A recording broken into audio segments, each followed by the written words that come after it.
Good morning guys. So ito na naman, another game na naman tayo dito kay Saber. O ito yung continuity natin kay Saber or part 2. So itong game na to guys is normal game lang. Tamang clear lang sa mid.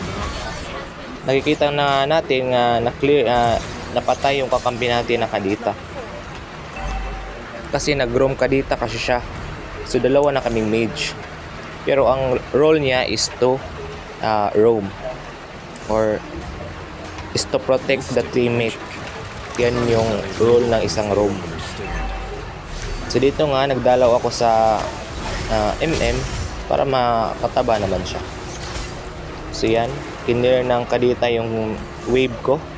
Kaya hindi ako masyado nakakuha ng gold. Importante nga pala ang gold kung ikaw ay mid lane.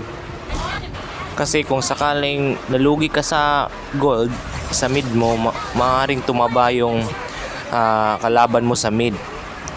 So yan ang disadvantage. So dito nga nakipag-away si Kimi, nakig-1v1 sa akin. Ngunit siya yung napatay.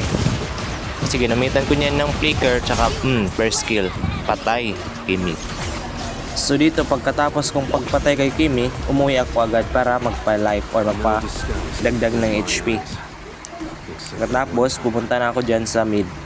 At ina-aim ko yung ultimate ko doon sa may kalaban. Kasi baka makachimpo at mapasakin pa yung kill. At hanggang dito na nga lang ako magbo-voice over. Just watch the full episode or the full series. Thank you. Just a bunch of hypocrites.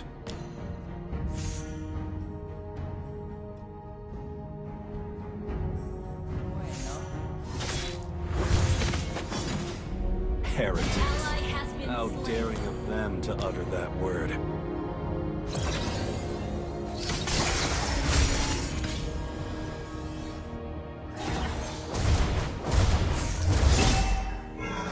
Meet your fate.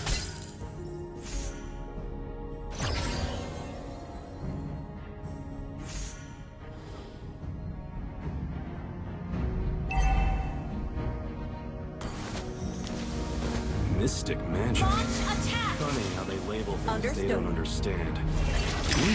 Magic. Request backup. Understood. An enemy has been slain. Light forever shines upon my cloak.